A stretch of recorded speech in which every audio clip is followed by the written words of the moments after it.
Feel me.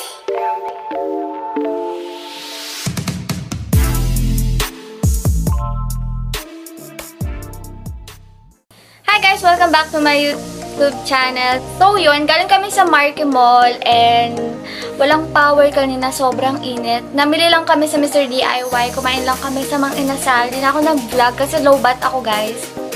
Hinahanap namin yung adapter charger for car pero hindi namin mahanap. Naiwan pala dito sa bahay. Tapos, after namin kumain sa Mang Inasal, bumili kami sa...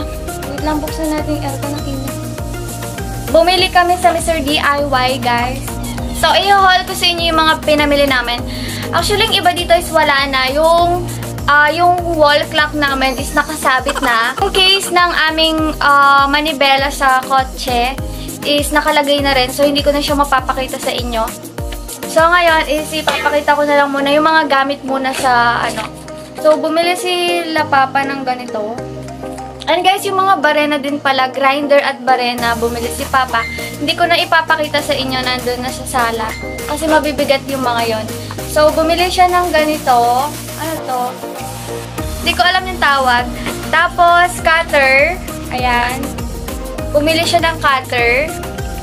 Bumili din siya ng welding goggles. Ayan. Kasi dahil nga hindi pa tapos yung ginagawa dito sa bahay, kailangan ng welding goggles. Tapos, itong dalawang pang ano ng CR. Alam ko sa gilid-gilid para ipanglinis. Ayan. Bumili si Mama ng dalawa. Tapos bumili din si Mama ng hook. Ayan. Sabitan. Tumbler guys. Tumbler. Guys, bumili rin kami ng tumbler. Ayan. Pag iinom ng water or maglalagay ka ng juice, ganon, pwede mo rin ilagay dito. Sobrang cute nila guys. Like, ito yung open nila. Tapos, iinom pa ng ganon. Sobrang cute. Tapos, bumili rin ako ng aking mini pouch na wash bag. So, kapag umaalis, pwede kong ilagay dito yung mga toothbrush ko, yung mga sabon, shampoo, or mga feminine wash, diba? So, super useful nito, guys. White yung napili ko. Noon pa ako nag-order sa Shopee kasi hindi lang ako maka-checkout. Tapos, bumili rin si Mama ng Scotch Brite. Tapos, ganito. Ano to? Pang scrub. Meron akong ganito. Bumili ako ng 3 pieces nun sa Mr. DIY din. So, ayan. Kasi lang yung binili ni Mama. Sa kanya lang siguro to. Organizer. Ano to? Parang dito yung mga hikaw. Like yung mga accessories. Dito sila ilalagay. Alkansya. Hair tie at saka clamp. Clamp. Battery ng clock. Siglayo! Tapos guys, scotch tape. Yung mga gamit na to ay kinala na lahat. So ito laruan niya. Ayan. Laruan niya. Tapos binili ko siya ng pet grooming scissors para nagugupit ko yung sa face niya guys. Kasi humahaba talaga yung fur niya. Tapos di siya nakakakita. Ganyan, nahirapan siya. Tapos binili ko rin siya ng pet nail clipper para napuputulan ko yung kuko niya. And lastly, yung kanyang pet collar. Yan, lalagay ko ito sa laig niya.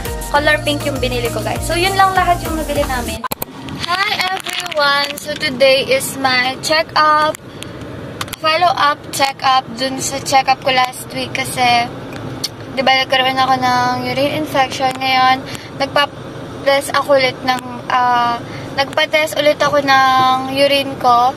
So, waiting na lang ako niyan sa result. 8:30 pa lang daw yung result. So, it's 7:22 AM. So, sinala later, meron din siyang check-up. Ayun, so, babalik na lang siguro kami mamaya. Kasi malapit lang din dito yung clinic ni Nala. Hindi pa ako nag-almusal, sobrang gutom ako. Sobrang putla ko.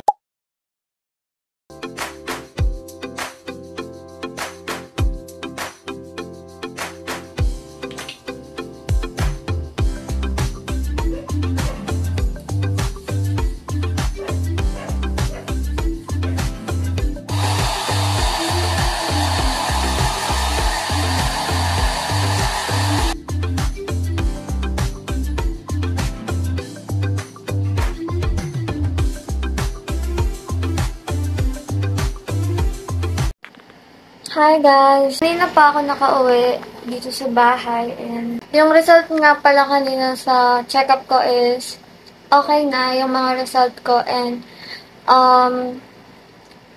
pinakontinue lang ni Doc yung mga gamot ko. Binigyan niya ulit ako ng gamot for 1 week. And pubusin ko na lang daw yun hanggang sa tuluyan na akong gumaling at mawala ng tuloy yung infection. Though meron pang natitira, pero sobrang konti na lang daw compare last check-up ko. So, ibig sabihin may nag-improve pa rin sa pagpapacheck-up ko.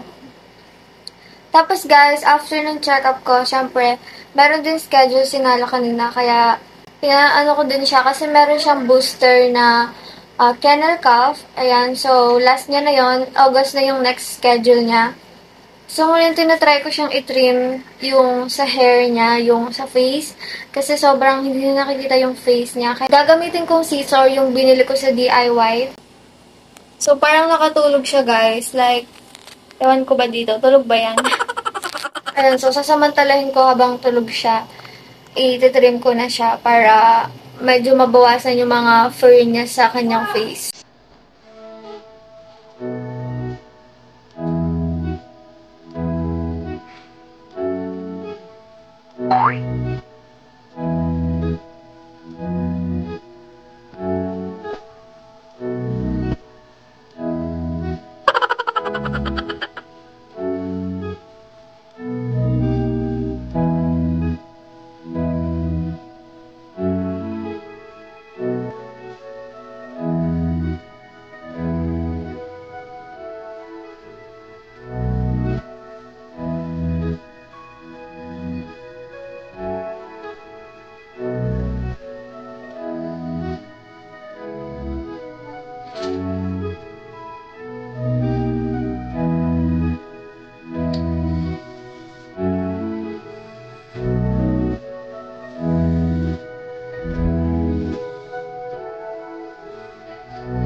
Ayun, business additional.